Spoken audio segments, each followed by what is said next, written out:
Bonjour à tous et à toutes, c'est Niglophone89, j'espère que vous allez bien.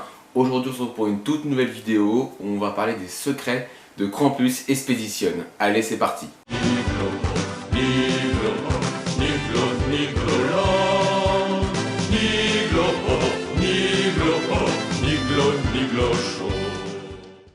Comme je vous l'ai dit en début de vidéo, aujourd'hui je vais vous parler des secrets qu'on peut retrouver dans l'attraction Krampus Expedition à Nigloland.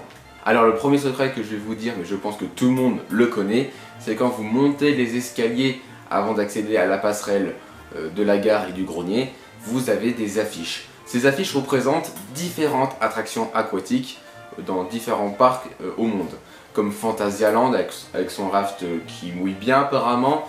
Vous avez aussi Universal avec Popeye, le raft qui vous mouille mais vraiment littéralement, hein, c'est comme si vous ressortez avec un seau d'eau.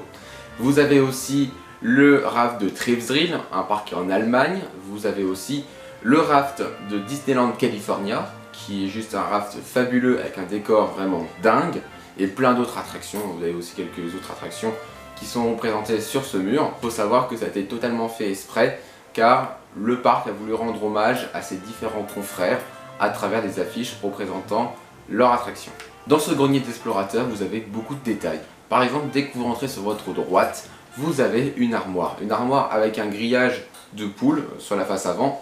Et dans cette armoire, vous avez par exemple des livres, des outils d'exploration, et vous avez notamment un livre assez spécial parce que c'est le livre que Roland Mack a écrit. Pour ceux qui ne savent pas qui est Roland Mack est le propriétaire d'Europa Park, et en fait c'est un petit peu le big boss de Mack Ride, Europa Park, tout ce que vous voulez qui est en rapport avec Mack. Il y a notamment un mème très connu de lui qui dit Mack Puddock. Pour en revenir à Roland Mack a écrit un livre il y a quelques temps quand même, et Nigloland s'entend très bien avec la famille Mack. Les Gélis et la famille Mack sont très amis, et pour rendre hommage à Roland Mack, Nigloland ont décidé de placer un livre de Roland Mack dans la file d'attente. Après avoir vu l'armoire, vous avez juste à vous tourner de 180 degrés et là vous avez une radio assez mystérieuse. Cette radio est assez spéciale car pendant quelques secondes, par exemple, vous allez entendre la musique de Splash Mountain.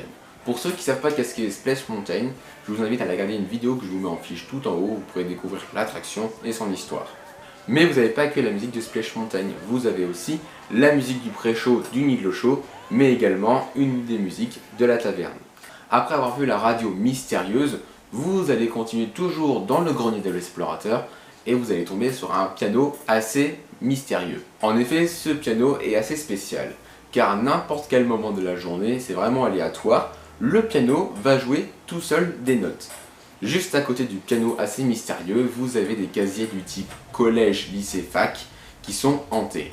Il faut savoir que dès que vous passez devant, vous avez une chance sur deux que les casiers s'ouvrent et ils claquent devant vous. Après avoir vu le grenier de l'explorateur, vous arrivez dans la salle d'exposition où vous avez le géant Krampus. Dans cette salle d'exposition, on retrouve encore plein de détails. Par exemple, dès que vous avez quitté le grenier d'explorateur, vous allez descendre un escalier et vous allez tomber sur une carte du monde. Cette carte est assez spéciale car si vous cherchez bien, vous allez retrouver le parc Nigloland sur la France. Mais aussi, si vous cherchez bien, vous allez retrouver le parc Le Pal, pas en France, mais en Afrique. Mais vous allez aussi retrouver le nom Matomba sur le continent africain. Vous allez me dire, ça veut dire quoi Matomba? Et bien, Matomba veut faire directement référence à l'hôtel Matomba que vous pouvez retrouver à Fantasyland, qui est juste à côté du coaster BM Black Mamba. Après avoir vu la carte d'exploration, vous allez continuer dans la salle d'exposition et vous allez tomber sur une vieille affiche qui présente le carrousel du parc de la famille Gélis. Après avoir vu cette affiche, vous allez arriver devant le squelette du Krampus. Il faut savoir que la plaque qui se trouve en bas du squelette de Krampus, qui vous rappelle que le squelette a été retrouvé sur le ballon de Gwenviller, il faut savoir que c'est une légende. C'est vraiment une légende qui existe. J'ai vérifié sur internet et cette légende que comme quoi ils ont retrouvé un squelette là-bas existe. Après avoir vu la salle d'exploration, vous allez arriver devant le quai d'embarcation. Mais juste avant les portillons, vous avez une affiche. Cette affiche n'est pas exactement une affiche, c'est plutôt une une de journal.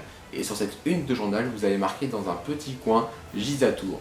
Gizatour, ça fait directement référence à Monsieur Giza qui est le chargé de projet de Nigloland. Si vous voulez savoir plus sur le métier de Monsieur Giza, je vous mets une vidéo en fiche, c'est une vidéo qui a été réalisée par le parc par rapport à son métier.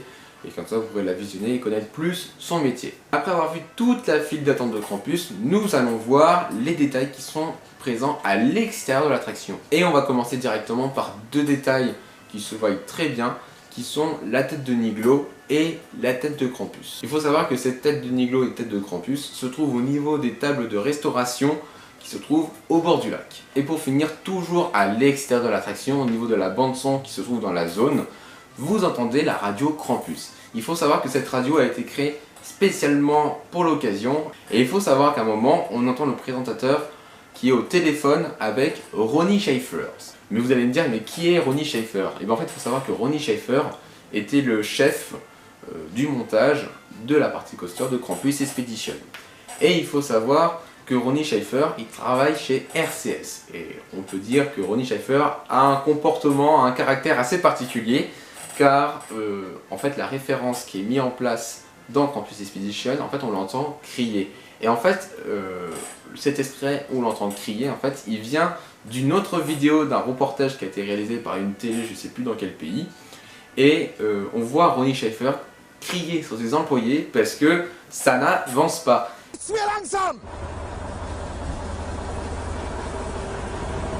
Haben die kein Bandmaß, was 8 Meter lang ist?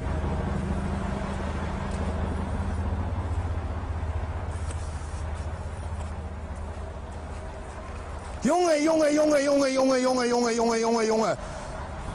Ach Mensch, hör auf! Et du coup, pour faire référence à Ronnie Schaefer et pour lui rendre hommage dans Krampus Expedition, le présentateur téléphone à Ronnie Schaefer et on entend Ronnie Schaefer qui est pas content parce que le coaster se monte pas assez vite. Voilà, c'est déjà la fin de cette vidéo, j'espère qu'elle vous aura plu. J'ai pris beaucoup de temps à la réaliser parce qu'il a fallu quand même un an pour voir tous les détails dans Krampus Expedition. Je vous rappelle que l'ouverture du parc sera le 9 avril 2022. Le parc fête ses 35 ans cette année, il faut venir absolument, ce sera une année unique. Si la vidéo vous a plu, n'hésitez pas à liker, à partager et surtout à vous abonner, c'est important, ça permet de soutenir la chaîne. Et comme vous le savez, les hérissons, ça pique et moi je vous dis à plus.